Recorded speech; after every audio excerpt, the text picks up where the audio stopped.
Quotation from myself, segment 96, quotation number 1105.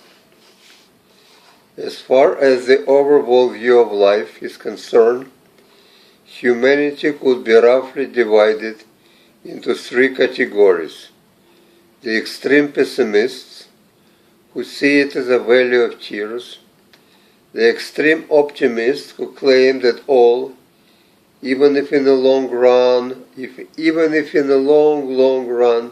is for the better; and of course those in the middle, swayed easily in either direction, depending on their most recent experience. Now, both extremes represent understandably the tiny minorities, but otherwise we would never have survived as a species. The overwhelming majority, which is in the middle, is always looking, almost instinctively, for some balance of good and bad, apparently equating it with security, which is its main preoccupation in life. The people in the middle are also, by their very nature, pragmatic and realistic, as far as it's humanly possible, of course. They know that life is not a bed of roses, but on the other hand, they also, every now and then, benefit from some of its small mercies. And so the balance they seek, and the balance they find, or so they think, the balance which in their case come in the form of a view of the world as being divided between good and evil, constantly confronting each other. But since in everybody's life none can be satisfied with just abstract notion, but is always looking for their physical embodiment, and since the reality seldom affords us the clear division between these two polarities, such people would usually designate, so to speak, the living, breathing representatives of good and evil respectively. Moreover, quite often they would do it seemingly completely arbitrarily, just to satisfy their need for balance and order. It is not surprising, then, that such arbitrariness in the name of balance would often lead, instead of sought tranquility, to a lot of unnecessary interpersonal conflicts and overall strife. For it is not rare to have a basically innocent or any intended malice person being appointed as a villain, and at the same time, and for equally mysterious reason, to have a real scoundrel being declared a nice guy, and after that, no matter what each of them does, won't change the role they are expected to play. All this, understandably, instead of desirable balance, creates a real chaos in human relationship, which proves once more that wisdom of a saying that the road to hell is paved with good intentions. 1108. Unlike some poets, however skillful and sophisticated they may be, metaphorizing death in a dazzling array of the most imaginative and yet appropriately solemn and full of significance, the deep meaning similes and analogies, I personally see nothing poetic or meaningful in death. For me, it will always remain the worst abomination, the epitome of the senseless madness of nature.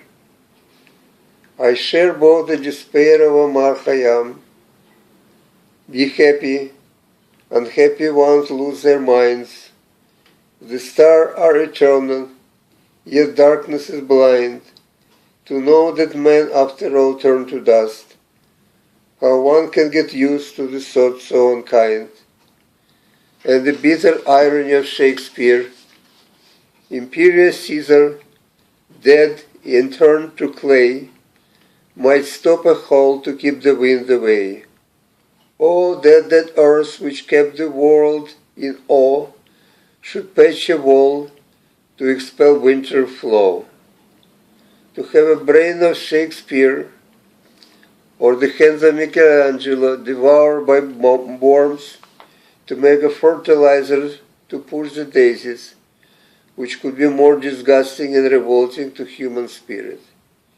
And no matter how beautiful the flowers that sprang atop the grave might be, their beauty, as far as I am concerned, comes at too high a price. And so I consider poeticizing of death as both tasteless and cowardly. It is like putting a make-up on a corpse and dressing up in its finest. It is also the feeble and essentially futile attempt to avoid the sheer obscenity, the irrational brutality of death. In neither the philosophical proclamation about the unity of the universe and change of matter from one form into another, while life goes on, can be of any help to more than a few philosophers. But even in their case, I sometimes wonder how strong a protection against the horror of death this high-minded serenity provides them with, when it is their turns to disintegrate into atoms out of which something else is going to be created by nature. That's why from the time immemorial, along with man's realization of his mortality, the quest for immortality expressed in one form or another in each religion began and will never be quenched or abated, neither by the deep-thinking philosophers, nor by eloquent and imaginative poets. The thinking flesh will never accept death, the contradiction and negation of its very essence. And though I am no more inclined to rage against the dying of the light than against the law of gravity, which keeps me from flying, neither am I willing or able to deceive myself about the true nature and implication of death, and therefore reserve for myself the right to call a spade that digs the grave, a spade that throws man into dirt of nothingness, and not a plow preparing it to bring forth the harvest of the future. 1109. Does personal suffering in itself have the power to make a man or a woman better? Some people believe in it, some people believe it has, and I would not try to argue with them. Perhaps their experience was different from mine. But if asked, I would have to answer this question in the negative. For though I wouldn't deny that it is possible, my own observation of people's behavior in such a situation has led me to the conclusion that it is not necessarily so, and as a matter of fact, extremely rare. Most of the time the suffering tends only to amplify the characteristic traits which we already possess, but which we are mildly displaying in normal circumstances. Thus one who is usually kind and attentive to other people's needs becomes even more so when his personal suffering increases his awareness of the common plight of humanity, and make him so much more empathic to the problem of others. On the other hand, the one who is self-centered and generally inconsiderate under the best of circumstances would become even more preoccupied with himself when things turn for the worse, and his customary indifference would often be replaced by the open hostility toward those who don't suffer in the same way or to the same extent as he thinks he does. And instead of arousal of empathy, the growing envy, jealousy, even hatred would follow, and on the top of this, often the malicious wish that everybody else should experience the same pain as he does? Does the suffering make an altruist more altruistic, an egotist more egotistic?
When after the World War II the West used a disastrous policy vis-à-vis Germany after World War I as justification to wage the Cold War against the Soviet Union, it forgets perhaps intentionally one glaringly obvious fact, that if not for the unique personality of Hitler, the so-called policy of appeasement, reconciliation with, and accommodation of Germany during the 30s, driven by too fresh memory of senseless horror of Great War and desperate attempt to prevent the repetition of it, the policy much maligned afterwards might very well have been proven successful.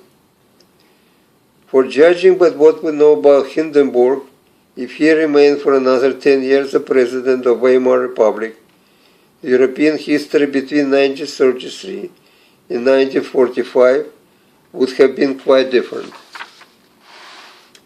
By the same token, if not for the emergence of Gorbachev as the leader of the Soviet Union in 1985, the Cold War might well have been proven to be a total disaster for both superpowers instead of just one.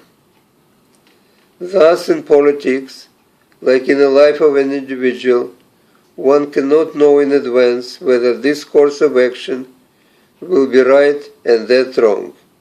Only after the results are in, the judgment can be pronounced, always bearing in mind that the multitude of accidental variables make any prediction of outcome next to impossible.